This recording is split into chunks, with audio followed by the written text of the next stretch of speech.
నమస్తే. జయసింహ ఉవాచకి స్వాగతం. జై శ్రీరామ్.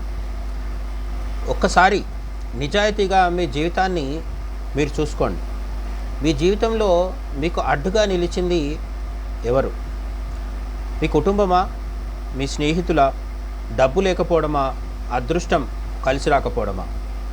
లేక మీ సొంత మనసా? చాలామంది జీవితంలో ఓడిపోవడానికి కారణం బయట ప్రపంచం కానే కాదు, మనలో జరిగే యుద్ధంలో మనమే ఓడిపోవడం.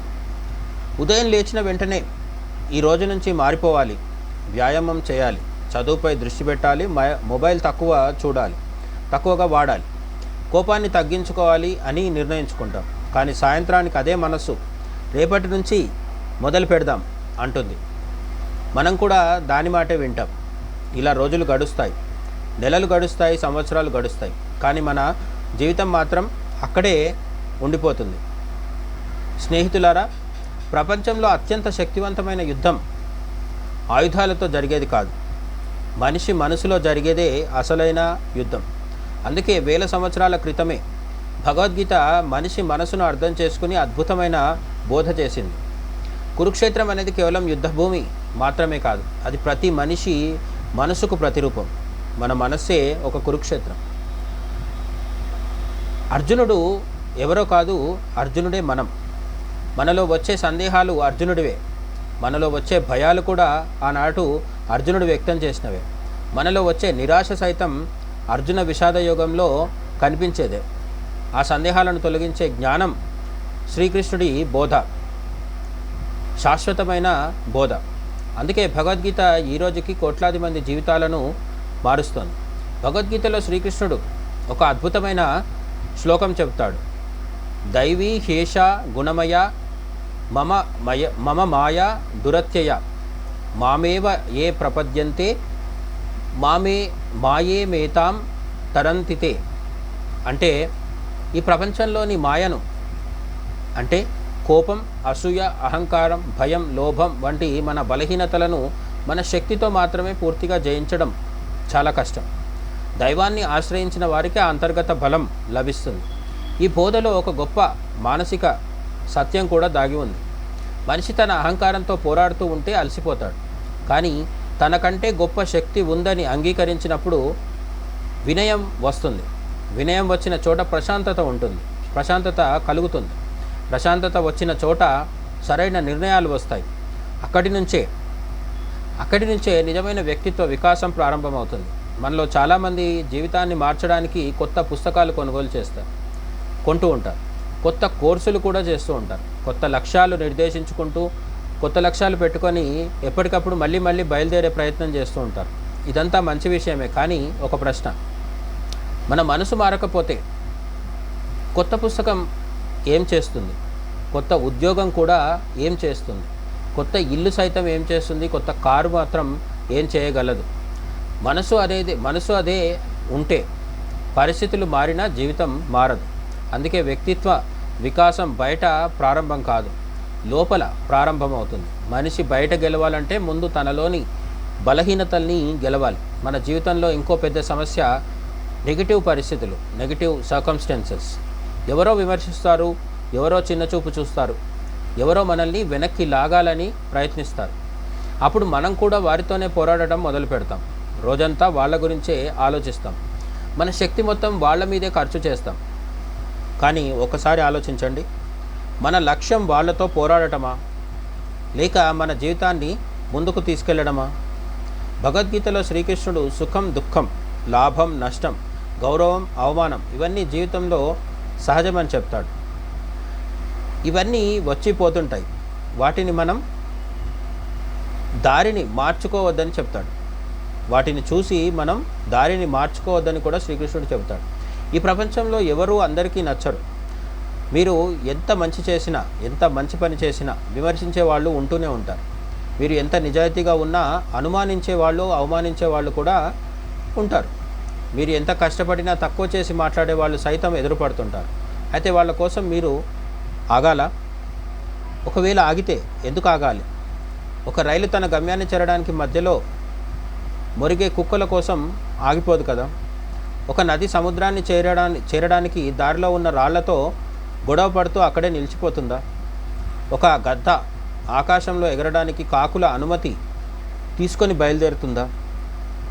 అలాగే మీరు కూడా మీ లక్ష్యాన్ని చూసుకుంటూ ముందుకు సాగాలి. గతాన్ని మోస్తూ నడిచే మనిషి భవిష్యత్తును చేరుకోలేడు. మనలో చాలామంది గతంలో జరిగిన ఒక సంఘటనను సంవత్సరాల పాటు మోస్తూ ఉంటారు. ఒక అవమానం, ఒక వైఫల్యం, ఒక మోసం, ఒక ప్రేమ వైఫల్యం, ఒక ఉద్యోగం పోవడం, వాటిని పదే పదే గుర్తు చేసుకుంటూ ఉంటారు. కానీ భగవద్గీత చెప్పేది ఒకటే, జరిగిపోయిన దాన్ని మార్చలేవు, కానీ ఈరోజు తీసుకునే నిర్ణయంతో రేపటిని మార్చగలవు.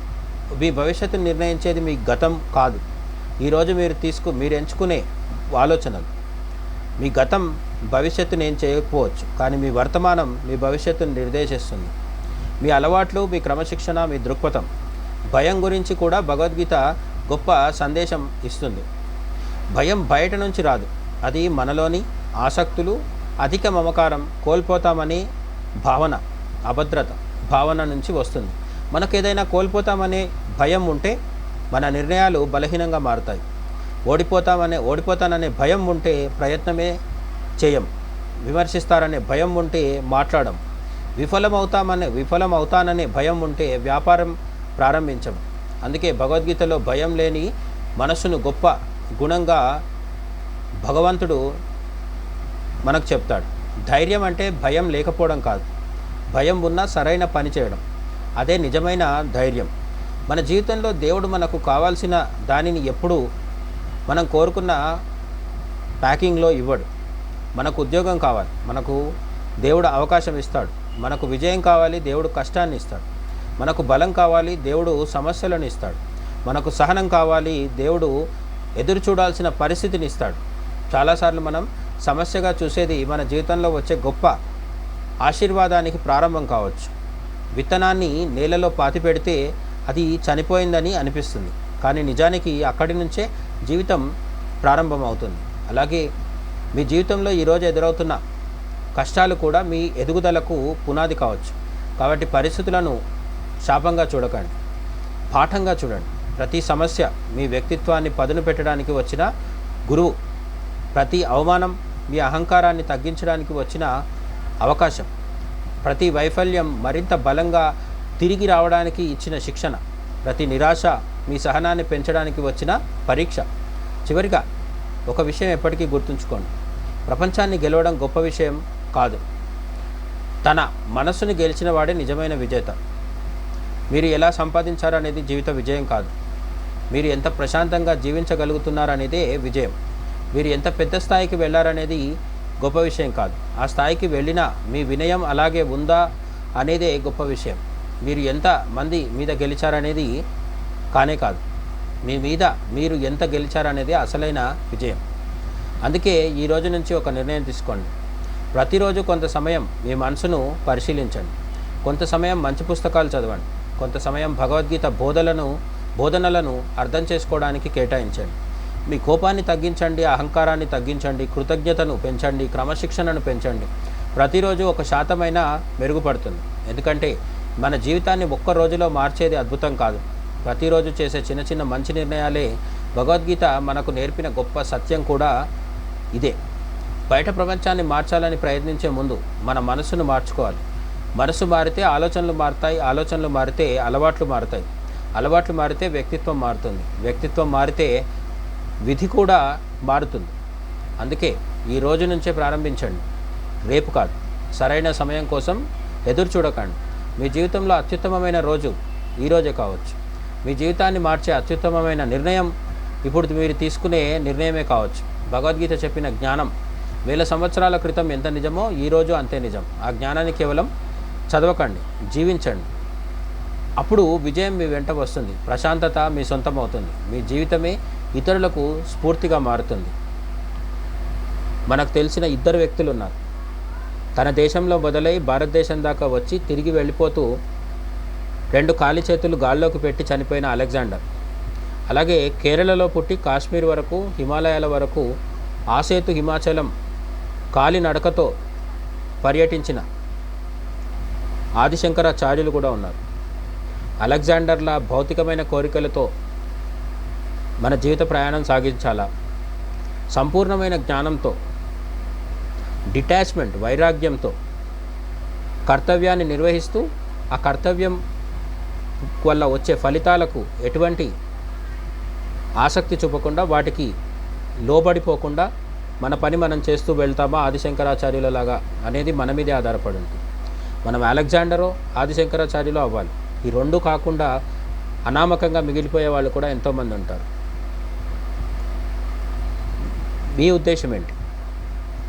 ఈరోజు నుంచి భగవద్గీతని మీ జీవితంలోకి ఆహ్వానించి, భగవద్గీత అనేది 700 శ్లోకాల 1400 లైన్ల కేవలం ఒక గ్రంథం మాత్రమే కాకుండా